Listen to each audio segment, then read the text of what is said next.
Hey everyone, it's Brett Hornby here, and welcome back to my YouTube channel, and welcome back to another Calgary Stampeders game day post. As we are in the first Saturday of September, or week 14 of the 2025 CFL regular season. Well, Labor Day Classic is in the books. Well, now this is the Labor Day rematch as the Calgary Stampeders and Edmonton Elks will go at it right again. Saturday, September the 6th, it'll be a 5 p.m. kickoff. Well, now this time up in Edmonton in enemy territory at Commonwealth Stadium. And so first, Calgary got the big win on Labor Day 28-7. Headlined by Calgary's defense denying the Elks the end zone. And you could say the big play of the game was the Erik Brooks punt return for a touchdown, and Dedrick Mills having himself a game of over 100 yards rushing. And coming into this game, the Calgary Stampeders are second in the West Division, 8-3 record.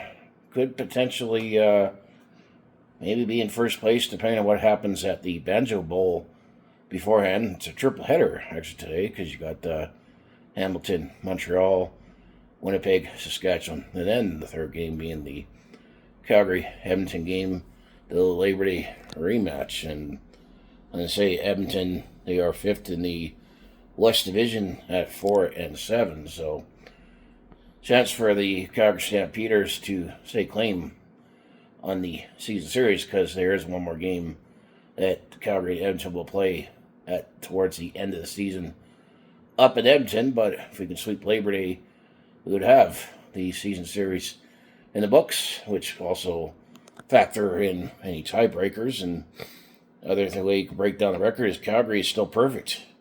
They are 6-0 against the West, while the Edmonton Elks, they have yet to win against the West Division this season. All the good things with Calgary, what they did on Labor Day with the win.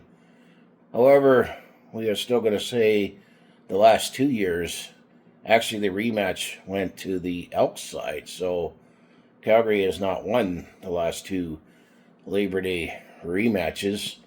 Last year was when we were steamrolled with Logan Bonner making his first CFL start and through 5 interceptions, and then 2 years ago, Edmonton made a big comeback. I think my Calgary Stampeders were up, 23-7 at one point, and lost 25-23.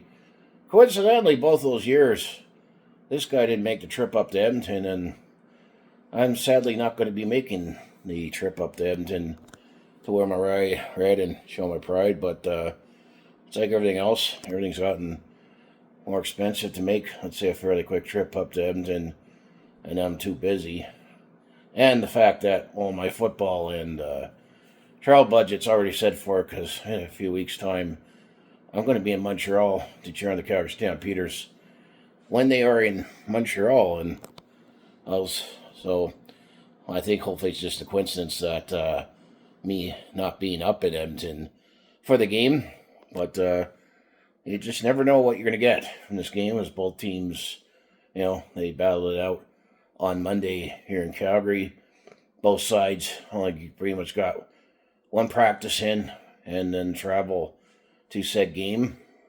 Calgary pretty much, other than getting long snapper Aaron Crawford back in the lineup, pretty much got the same lineup that we have, which I say is all good in terms of the defense, which has been a much more improved defense this season. And even you're going to say with that punt return for a touchdown and Dedrick Mills having over 100 yards on the ground, Vernon Adams Jr. didn't need to be spectacular in this game. And then I'll just say Edmonton's going to have to look at on their side to plug up their offensive line. Cody Fajardo definitely had a rough game, thanks to the Calgary Stampeders defense, including Charles Wiley. Our version of Dr. Wiley, but he has an E in his name. He was definitely after Cody Fajardo win this one. So I'm always anticipating an interesting, great game with the Battle of Alberta. This time up at Edmonton territory at Cromwell Stadium. So after this game, the Calgary Stampeders actually have a bye. So hopefully we can obviously get through this game with a win. And if the Winnipeg Blue Bombers defeat the Saskatchewan Roughriders at the Banjo Bowl and Calgary wins, they can solely be first in the West Division coming into a bye, and hopefully no major injuries, because the next game for the Calgary Stampeders will be on Friday, September the 19th, as the team will be back at home, as it will be hosting the BC Lions. And we've yet to see the BC Lions this season with Nathan Rourke, and be the first time Vernon Adams Jr. will be facing off against the BC Lions since we acquired him in the offseason. So that's a couple storylines to look ahead. That won't be till week 16, because next weekend for week 15, the Calgary Stampeders will be on a bye. So that's all I have for my Calgary Stampeders game day post. Labor Day, of course, was great. Wasn't able to take game. I just hadn't a chance to post my game day content yet, including the Jets flyover before my phone heated up, but at least I got the Jets when I upload that video. And then, of course, always great with the win. We'll see if we can sweep Labor Day and, keep this thing going in 2025. So I'm going to close out. Say if you want to follow along with this Calgary sports fans journey, just make sure you hit like, subscribe. I have my other social media links down in the description below. So I want to say go Stamps go. Thanks for watching, and I'll see you in the next video.